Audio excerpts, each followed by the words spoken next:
अहिल्यानगर स्वच्छता रक्षक समिती आणि रोटरी क्लब यांच्या संयुक्त विद्यमानं नगर शहरात स्वच्छतेबाबत जनजागृती व्हावी याकरिता रविवारी रॅलीचं आयोजन करण्यात आलं होतं। अहिल्यानगर शहरात स्वच्छतेचा संकल्प घेऊन स्वच्छता रक्षक समिती आणि रोटरी क्लब यांच्या संयुक्त विद्यमाने स्वच्छतेबाबत जनजागृती व्हावी याकरिता सदस्या प्रतिभा धूत तसेच ज्योती दीपक यांच्या पुढाकाराने रविवारी सायकल रॅलीचं आयोजन करण्यात आलं होतं। या रॅलीला मोठा प्रतिसाद मिळाला असून राष्ट्रगीतानं या रॅलीची सुरुवात झाली। रॅली जॉगिंग ट्रॅकपासून सुरू होऊन उपनगरात स्वच्छतेबाबत जनजागृती करत पाईपलाईन रोड भिस्तबाग चौक येथे जाऊन नागरिकांना स्वच्छतेबाबत जनजागृती केली।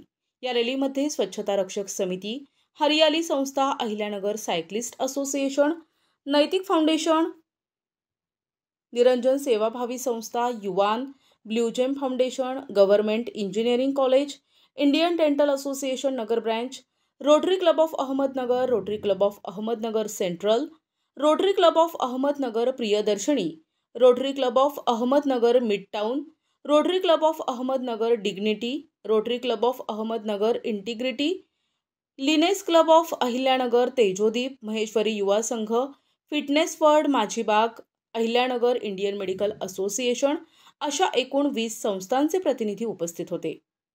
स्वच्छ नगर, स्वच्छ नगर, स्वच्छ शहर, स्वच्छ शहर, स्वच्छ अहिल्यानगर, स्वच्छ अहिल्यानगर की जय। हा विषय घेऊन आज आम्ही ही रॅली आयोजित केलेली आहे। नगर शहराची जी हल्ली स्वच्छतेच्या संदर्भात जी दाणादाण उडालेली आहे, जिकडे तिकडे कचरा आपण पाहतो आहे आणि या संदर्भात नागरिकांमध्ये जनजागृती करणं अत्यंत महत्त्वाचं आहे।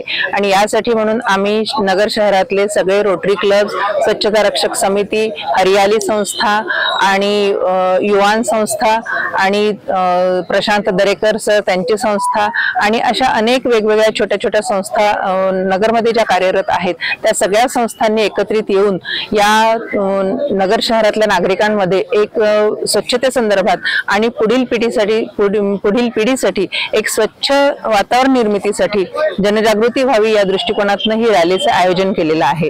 ह्या रॅलीसाठी आम्ही सगळे जॉगिंग पार्क मध्ये आज एकत्रित आलेलो आहोत आणि इथून आम्ही सायकल रॅली, बाईक रॅली आणि पैदल रॅलीचं आयोजन आम्ही केलेलं आहे आणि इथून आता आम्ही सगळे हे रॅली मध्ये सहभागी झालेलो आहोत आणि इथून पुढे ही रैली जाना है। एक बहुत बड़ी रैली हम लोगों ने निकाली है, स्वच्छ संकल्प अहिल्यानगर।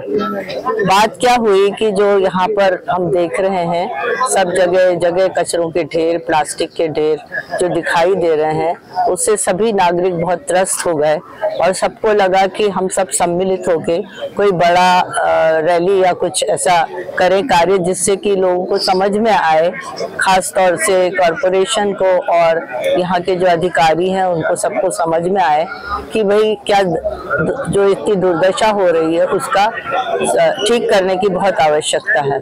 इसके लिए ये रैली हम लोगों ने निकाली है और इसमें काफी लोग शामिल हुए। मुझे इस बात की खुशी है कि मैंने जहाँ जहाँ मतलब जिनको लिया है, जो भी संस्थाएं हैं वो सभी बहुत प्रेम से और सभी ने बहुत कार्य किया है। मैं सबकी आभारी हूँ। ये मेरे मन की संकल्पना बहुत समय से थी और हम लोग पहले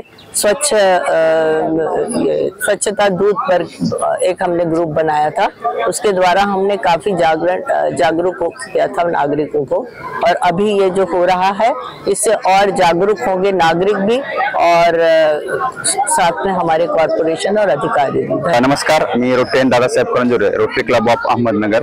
आज आपण स्वच्छता प्रबोधन रॅलीच्या निमित्ताने शहरामध्ये जो काही कचरा आहे त्याचं व्यवस्थापन आणि त्याच्यासाठी प्रत्येक नागरिकाने आपल्यामध्ये जी मानसिकता आहे त्या बदलण्याच्या दृष्टीने एक सामाजिक उपक्रम राबवत आहोत। यामध्ये रोटरीचे सर्व क्लब, त्याचप्रमाणे हरियाली संस्था, युवा संस्था, शासकीय तंत्रनिकेतन या सर्व संस्थांच्या माध्यमातून आज आपण ही एक रॅली आयोजित केली। सायकल असोसिएशन यामध्ये पुढाकार घेत आपल्याला जनजागृतीपर जी रॅली आहे ती रॅली करणार आहोत। प्रत्येक नागरिकाने आपलं घर स्वच्छ ठेवलं तर आपली कॉलनी स्वच्छ होईल आणि आपली कॉलनी स्वच्छ झाली तर आपलं उपनगर आणि आपलं शहर स्वच्छ होईल। आणि अशा पद्धतीने आपण भोपाळ, इंदोर यासारख्या शहरांची उदाहरणं घेत असतो। त्याचप्रमाणे आपल्या महाराष्ट्रातील बारामती सारख्या शहरांचं उदाहरण घेतो। आपल्या अहिल्यानगरचं उदाहरण हे जर करायचं असेल तर प्रत्येक नागरिकामधली ही मानसिकता बदलणं गरजेचं आहे आणि त्यासाठी कचरा व्यवस्थापन हे प्रत्येकाने आपापल्या पद्धतीने करणं ही काळाची गरज झालेली आहे। इतस्ततः कचरा न टाकता त्याचं व्यवस्थित विल्हेवाट लावणं हे प्रत्येक नागरिकाची जबाबदारी आहे आणि ही जबाबदारी जर प्रत्येकाने स्वीकारली तर मला असं वाटतं की प्रशासनावरचाही ताण जो आहे तो ताण कमी होऊ शकेल। प्रतिनिधी मुकुंद भट,